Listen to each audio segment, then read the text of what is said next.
Alhamdulillah alladzi nahmaduhu wa nasta'inuhu wa nastaghfiruh wa na'udzu bihi min syururi anfusina wa sayyiati a'malina may yahdihillahu fala mudhillalah wa may yudlil fala hadiyalah wa asyhadu an la ilaha illallah wahdahu la syarikalah wa asyhadu anna Muhammadan abduhu wa rasuluh la nabiyya ba'dah arsalahu bil haqqi basyiran wa nadhira wa da'iyan ila Allah bi iznih wa sirajan munira.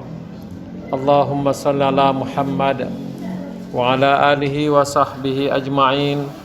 Amma ba'du fa ya ibadallah usikum wa iyaya bi taqwallah faqad fazal muttaqun. Ittaqullaha haqqa tuqatih wa la tamutunna illa wa antum muslimun. Qala Allah Ta'ala fil Qur'anil Karim, a'udzu billahi minasy syaithanir rajim. Bismillahirrahmanirrahim. Ya bani Israil, uzkuru ni'mati allati an'amtu 'alaikum wa anni faddaltukum 'alal 'alamin. Shadaqallahul azim. Kaum mukminin, jamaah Jumat rahimakumullah.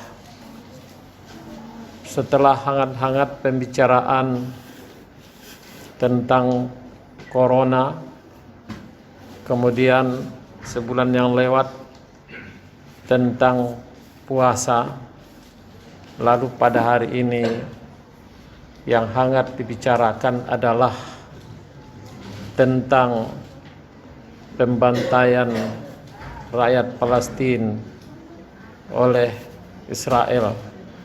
Jamaah terhormat, ada juga beberapa versi penilaian tentang Israel. Bahkan salah satu versi mengatakan kita tidak boleh menghina Israel karena Israel itu adalah Yakub alaihissalam.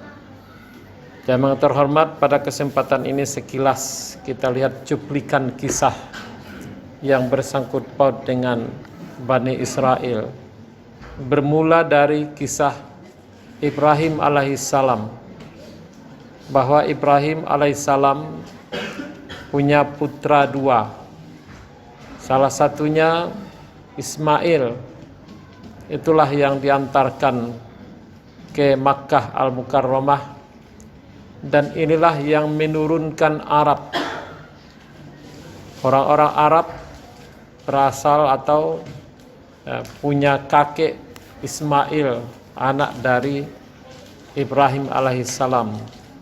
Sementara satu lagi putra Ibrahim itu adalah Ishak. Ishak tetap menetap di daerah Syam. Yang Syam itu sekarang sudah terbagi menjadi beberapa negara.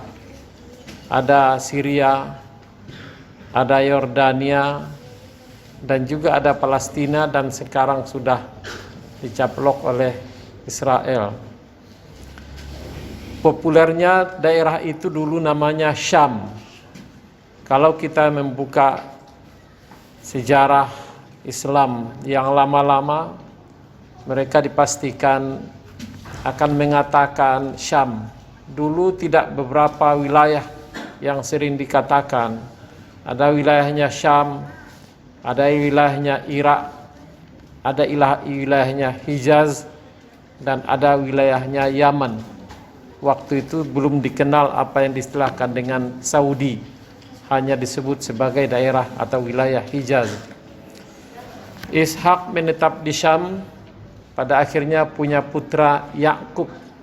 Nah, Yakub ini memang ada nama panggilannya selain dari nama kecilnya tersebut, yaitu Israel. Ya, Israel dengan hamzah, Israel, bukan Israel dengan ain. Kalau Israel nama salah satu malaikat. Yakub ini atau Israel ini punya putra banyak. Salah satunya Yusuf yang populer sejarahnya Yusuf yang dihasati oleh saudara-saudaranya, akhirnya dia terjual dan dijual ke Mesir. Setelah dia sampai di Mesir, besar, dewasa, akhirnya menjadi penguasa. Waktu itulah dibawanya keluarganya semuanya, ayahnya dan kakak-kakaknya semuanya dibawa ke Mesir, sehingga mereka menetap di Mesir ratusan tahun. Dan dikala itu juga ada lahirnya Nabi Musa, Nabi Harun, dan nabi-nabi yang lain di Mesir, masih keturunan dari Israel, ya, Israel atau Nabi Yakub alaihissalam. Pada akhirnya memang mereka terusir dari Mesir, kembali ke kampungnya, ke Syam. Dan pada ringkasan ceritanya bahwa ada salah satu di antara putra Nabi Yakub itu yang bernama Yahuda. Punya putra banyak, dan memang semenjak dari Yahudanya dialah yang mengusulkan agar Yusuf itu dibunuh waktu kecil. Dan pada akhirnya memang keturunan Yahuda inilah yang berperangai lain dari biasanya, sehingga pernah sering kita dengar bagaimana keingkaran mereka. Dan yang disinyalir di Quran sebenarnya mereka ini yang banyak perangai itu. Dibujuk mereka dengan beberapa kali dipanggil Allah dalam Al-Quran. Ya Bani Israel azkuru ni'mati allati an'amtu alaikum. Sebatas ini 3 kali di Quran. Yang 2 kali persis wa anni faddaltukum alal alamin, persis 2 kali di dalam Al-Quran.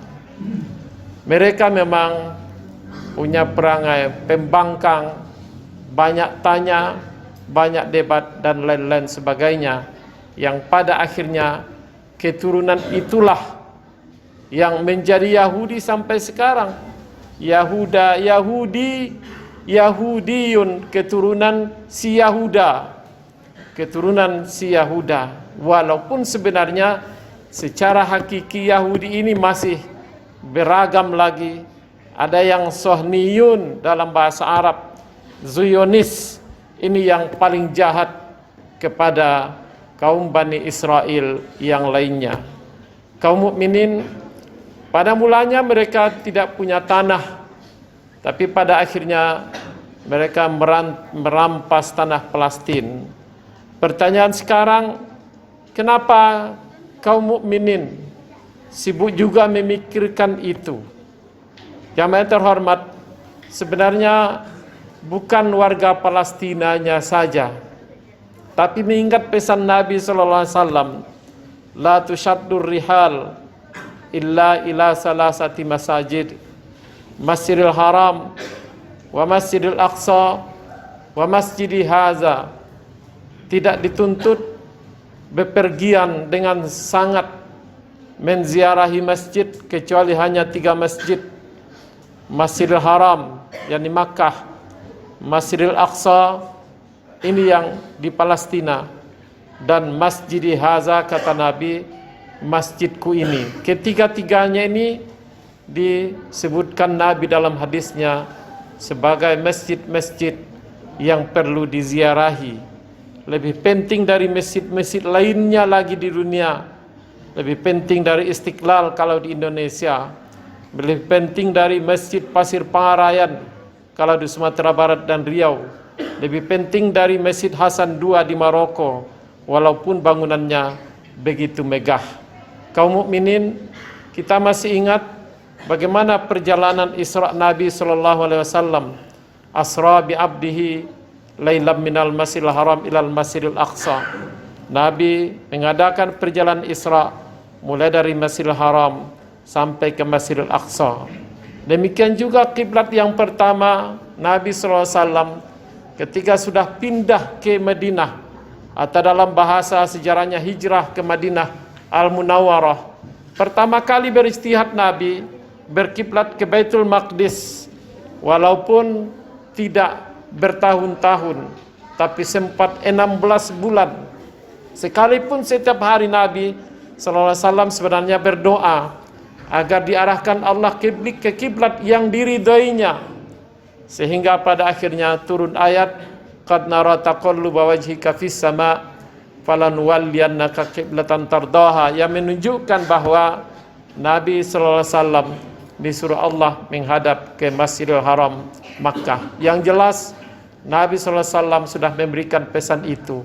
Maka sesungguhnya yang diperjuangkan itu bukanlah warga Israelnya, bukanlah warga Palestinanya, tidak. Tapi kaum muslimin yang berupaya mempertahankan Baitul Maqdis atau Al-Masjidil Aqsa, dan dorongan-dorongan yang diberikan oleh Nabi sallallahu alaihi wasallam. Amat menarik sesungguhnya ketika warga-warga di dunia yang berpikir soal kemanusiaan memberikan bantuan moral maupun material kepada warga Palestina. Tetapi sesungguhnya kita tidak saja urusan kemanusiaannya, tidak saja urusan al-insaniyah, tetapi urusan ad-diniyah, urusan agama.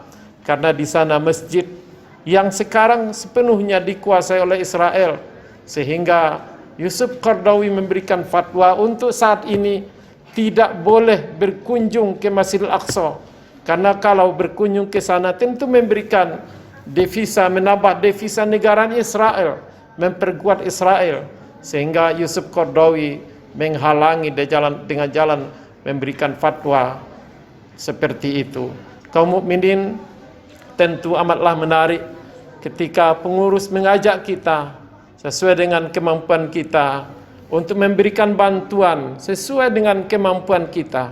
Kita tidak bisa mengukuri kemampuan kita dengan kemampuan orang. Tetapi kalau ditanya apa yang bisa kita berikan untuk Palestina, teringat kisah Nabi Ibrahim alaihissalam dahulu ketika sudah dibuat api unggun, sudah dibuat Namrus api unggun yang begitu besar, lantas akan dilemparkan Ibrahim ke dalamnya. Ada seekor burung pipit yang coba mengambil air dengan paruhnya. Ketika ditanya oleh makhluk lain, untuk apa air itu? Katanya, untuk saya siramkan ke api unggun Namrus. Yang lain mencemehnya dan mentertawainya. Tidak akan padam api unggun sebesar itu dibandingkan dengan air yang hanya di paruhmu. Burung pipit yang sangat kecil, barangkali hanya sebesar jempol.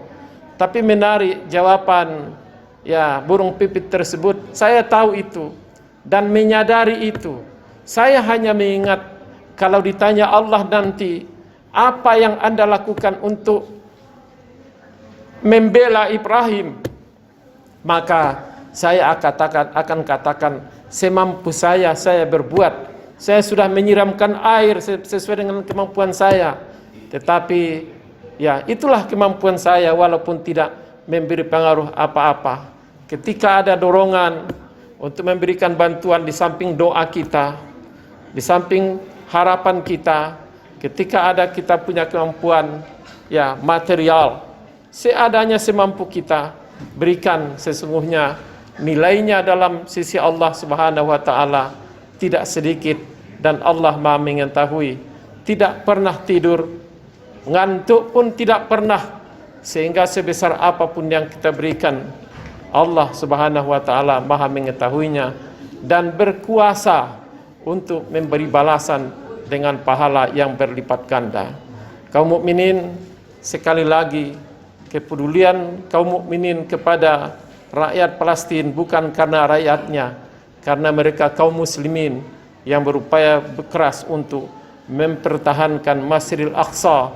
Masjidil Aqsa yang disebut Nabi sebagai salah satu masjid yang perlu kita ziarahi. Kita bisa menziarahi ketika Masjidil Aqsa sudah aman dan bisa kita beribadah di dalamnya. Fastaghfiruhu innahu huwal ghafurur rahim.